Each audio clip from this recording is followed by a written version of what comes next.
اعوذ باللہ من الشیطان الرجیم بسم اللہ الرحمن الرحیم۔ نت نئے نقش بناتے ہو، مٹا دیتے ہو، جانے کس جرم تمنا کی سزا دیتے ہو۔ کبھی پتھر کو بنا دیتے ہو ہیرے کی کنی، اور کبھی ہیرے کو بھی مٹی میں ملا دیتے ہو۔ خواہش دی جو کر بیٹھے سرے دور کوئی، دور ہی پر کے تجلی سے جلا دیتے۔ بیچو یوسف کو کبھی مصر کے بازاروں میں، آخر کار شاہ مصر بنا دیتے۔ نار نمرود میں ڈلواتے ہو خود اپنا خلیل، خود ہی پھر نار کو گلزار بنا دیتے۔ جستجو لے گئی تمہاری جو چلے کیس کوئی، اس کو مجنو کسی لیلا کا بنا دیتے۔ اور کوئی راجا جو کبھی فوج میں نکلے تم کو، تم اسے جنگ کے بیلے میں اڑا دیتے۔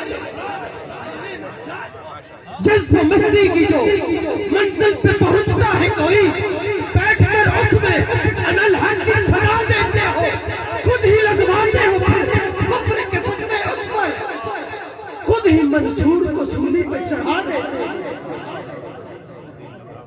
اپنی ہستی ہی ایک روز گوا بیٹھتا ہے، اپنی ہستی ہی ایک روز گوا بیٹھتا ہے۔ اپنے درشن کی لگن جس کو لگا دیتے ہو، اور خود جو چاہو تو سرے عرش بلا کر محبوب ایک ہی رات میں معراج کرا۔ خود جو چاہو تو سرے عرش بلا کر محبوب ایک ہی رات میں معراج کرا دیتے ہو۔ مولا مرشوں کا مالک ہے، بادشاہ ہے، مالک الملک ہے، وہ تو اس من پشا، وہ تو ذل من پشا، مرضیاں کرتا ہے۔ خود جو چاہو تو سرے عرش بلا کر محبوب ایک ہی رات میں معراج کرا دیتے۔ اور میں بتاتا چلوں کہ آج کی یہ محفل میلاد مصطفیٰ، یہ ملک قیصر آوان بھائی، انہوں نے اپنی بچی کے عقیقے کے سلسلے میں یہ محفل سجائی ہے۔ یہ اس میں کوئی شک نہیں، علماء اکرام موجود ہیں کہ ہم حضور کا میلاد مناتے ہیں۔ اگر مقصد صرف میلاد ہوتا تو میرے آقا اس دنیا میں تشریف لاتے، ایک لمحے کے بعد اللہ واپس بلا دیتا۔ میرے آقا کا ایک لمحہ بھی اس کائنات میں رہنا اتنا ہی افضل تھا جتنا 63 برس افضل تھے۔ لیکن صرف میلاد منانا مقصد نہ تھا۔ آج محفل عقیقہ سجا کر آج کی محفل کا پیغام لے کر جائیں کہ میرے آقا اس دنیا میں تشریف لائے، 40 سال تک میرے آقا خاموش رہے۔ میرے آقا نے تبلیغ نہ فرمائی، سیرت پیش کی۔ اللہ نے کہا میرے محبوب میں تو وہ ہوں جو ابھی نبی پنگھوڑے میں ہوتا ہے، میں نبوت کا اعلان کروا دیتا ہوں۔ 40 سال تک میرے آقا کو خاموش رکھنے کا مقصد کیا تھا، وجہ کیا تھی؟ اللہ چاہتا تھا میرے محبوب 40 سال تو ان یہودیوں کے درمیان رہے، تو مکے میں رہے، جب 40 سال کے بعد فاران کی چوٹی میں اعلان کرے تو ادھر لوگ ادھر تیرے اعلان کو سنے، ادھر قرآن کو سنے، ادھر قرآن دیکھے، ادھر تیرے چہرے والضحیٰ دیکھے، ادھر قرآن دیکھے، ادھر واللیل اذا سجا دیکھے، ادھر قرآن دیکھے، ادھر وما ينطق عن الهوى ان هو الا وحی یوحی۔ مقصد تھا میرے آقا کا اس دنیا میں رہنا۔ حضرت محترم، ایک یہودی عورت تقریر کر رہی تھی انڈیا میں، اس نے مسلمانوں سے خطاب کی۔ اس نے کہا مسلمانوں 1400 سال ہو گئے ہیں، ایک حسین تھا، آج تک کوئی دوسرا حسین پیدا نہیں ہوا، اس کی وجہ کیا ہے؟ مسلمان اب چکے خاموش. حسین کہاں سے آئے؟ حسین کردار کا نام ہے. تو جب تیسری بار اس نے سوال کیا، ایک بزرگ کھڑے اس نے کہا بیٹا تیرا مذہب جو بھی ہے تو نے سوال بڑا عجیب کیا ہے، لیکن سن خدا کی قسم حسین آج بھی آ سکتا ہے فاطمہ جیسی ماں. حسین کے لیے علی جیسا باپ ہونا چاہیے، فاطمہ جیسی ماں ہونی چاہیے. ایک زمانہ تھا جب ہماری مائیں قرآن کی لوریاں ہمیں سنایا کرتی تھی. میں مبارکباد پیش کرتا ہوں کیسر بھائی کو کہ انہوں نے خوبصورت محفل میلاد مصطفیٰ بیٹی کی پیدائش پر رکھی. اس کی تربیت کیسی ہوگی؟ اللہ ایسی ہی تربیت عطا فرمائے. الشیخ سلمان محمد بن سلیمان الجزولی، آخری بات کر کے اجازت چاہتا ہوں. آپ نے ایک کتاب لکھی ہے جس میں پورے کا پورا درود پاک لکھا ہے. آپ سے کسی نے پوچھا حضور آپ نے کتاب لکھی ہے اور پوری کی پوری درود پاک کی لکھی ہے. آپ نے فرمایا میرے ساتھ ایک عجیب واقعہ پیش آیا، علماء جانتے ہیں، صرف نقطہ دے رہا ہوں. کہا کیا؟ فرمایا میں کسی شہر میں جا رہا تھا، چلتے چلتے جنگل آ گیا، عصر کی نماز کا وقت جا رہا تھا اور مجھے پانی نہیں مل رہا تھا. اچانک میں نے دیکھا ایک کچا سا گھر ہے، گھر کے قریب ایک کنواں ہے.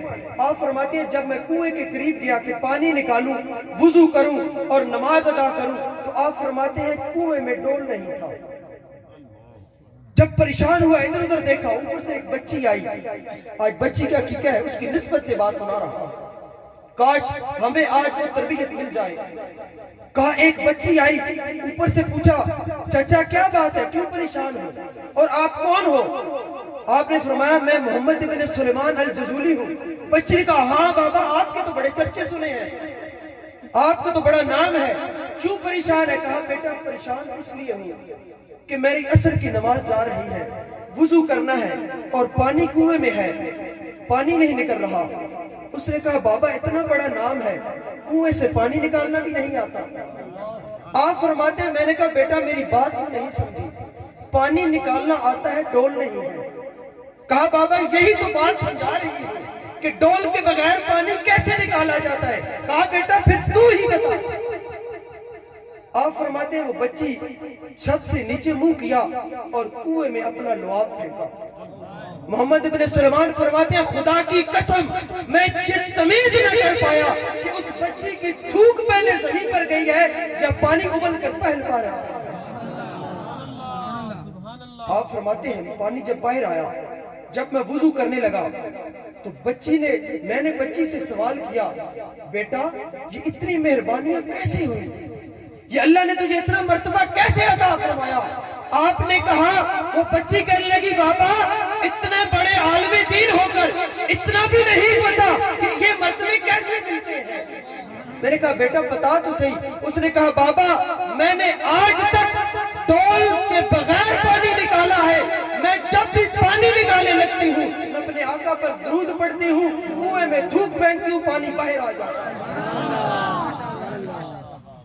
آپ فرماتے ہیں جب میں وضو کرنے لگا تو بچی نے کہا بابا جانتے ہو میں جن پر درود پڑھتی ہوں وہ کون ہے؟ امام محمد بن سلمان فرماتے ہیں بیٹا ہاں میں جانتا ہوں، لیکن خدا کی قسم لگتا یہ ہے کہ پہچانتی تو زیادہ ہے. وہ کہنے لگی بابا وہ ہے جو جنگل میں جائے تو جنگلی درندے اپنے کام کاج چھوڑ کر اپنے شکار چھوڑ کر میرے مصطفیٰ کی زلفوں کے ساتھ لپٹ جاتے ہیں. محمد بن سلمان فرماتے ہیں میں بڑا حیران ہوا، وضو بھول گیا. میں نے کہا بیٹا بتا تھوڑا سا اور بتا، جن کو تو جانتی ہے پہچانتی ہے وہ کیسے ہیں، ان کا چہرہ کیسا ہے، ان کے لب کیسے ہیں، ان کے بال کیسے ہیں، اس کا مکھڑا کیسا ہے، اس کی زبان کیسی ہے، اس کے ہاتھ کیسے ہیں، اس کے لب کیسے ہیں، اس کی زلفیں کیسی ہیں. آپ فرماتے ہیں جب میں نے سوال کیا تو بچی حضرت حسان کی زبان بولنے لگی، کہنے لگی بابا وَأَحْسَنُ مِنْكَ لَمْ تَرَ قَطُّ عَيْنِي، بابا وہ اتنے خوبصورت ہیں کہ آج تک کسی آنکھ نے اتنا خوبصورت دیکھا ہی نہیں ہے. کوئی آنکھ کیسے دیکھے وہ اجمل منک لم تلد النساء، بابا کوئی آنکھ اتنا حسین کیسے دیکھ سکتی ہے؟ آج تک اتنا حسین کسی ماں نے پیدا ہی نہیں کیا۔ خلقت مبرأ من کل عیب، ان کو تو ہر عیب سے پاک پیدا کیا گیا ہے۔ کأنک قد خلقت کما تشاء، بابا لگتا ایسے ہے ان کو اللہ نے ایسے بنایا جیسے ان کی اپنی مرضی۔ چہرہ ہے کہ انوار دو عالم کا صحیفہ، چہرہ ہے کہ انوار دو عالم کا صحیفہ، آنکھیں ہیں کہ بحرین تقدس کے نگی ہیں، ماتھا ہے کہ وحدت کی تجلی کا ہے برق، عارض ہے کہ والفجر کی آیت کے امی ہے، گردن ہے کہ بربر کے زمین، اوج سریا لب صورت یاقوت شعاؤں میں کھلے ہیں، قد ہے کہ نبوت کے خد و خال کا معیار، بازو ہے کہ توحید کی عظمت کے علم ہے، سینہ ہے کہ رمز دل ہستی کا خزینہ، سینہ ہے کہ رمز دل ہستی کا خزینہ، پلکیں ہیں کہ الفاظ رخ لوح قلم ہے۔ بابا باتیں ہیں کہ طوبا کی چٹکتی ہوئی کلیاں، باتیں ہیں کہ طوبا کی چٹکتی ہوئی کلیاں، لہجہ ہے کہ جذبہ کی زباں بول رہا ہے، خطبے ہیں کہ سامن کے امڑتے ہوئے بادل، قرائت ہے کہ اسرار جہاں کھول رہی ہے۔ کہنے کو تو ملبوس بشر اوڑھ کے آیا، کہنے کو تو ملبوس بشر اوڑھ کے آیا، لیکن تیرے احکام فلک پر بھی چلے ہیں۔ آقا انگلی کا اشارہ تھا کہ تقدیر کی ضربت مہتاب کے ٹکڑے تیرے قدموں میں گرے۔ کہنے کو تو فاقوں پہ گزری تیری راتیں، یا رسول اللہ کہنے کو تو فاقوں پہ گزری تیری راتیں، اسلام مگر اب بھی نمک خار ہے تیرا، تو نے ہی سکھائی تمیز من و جزدہ، انسان کی گردن پہ صدا بار ہے تیرا۔ کہنے کو تیرا فقر تیرے فخر کا باعث، کہنے کو تیرا فقر تیرے فخر کا باعث، لیکن تو سخاوت کے سمندر کا کنارہ۔ آقا کہنے کو تیرے سر پہ ہے دستار یتیمی، لیکن تو زمانے کے یتیموں کو سہارا۔ وَأَحْسَنُ مِنْكَ لَمْ تَرَ قَطُّ عَيْنٍ وَأَجْمَلُ مِنْكَ لَمْ تَلِدِ النِّسَاءُ خُلِقْتَ مُبَرَّأً مِنْ كُلِّ عَيْبٍ كَأَنَّكَ قَدْ خُلِقْتَ كَمَا تَشَاءُ۔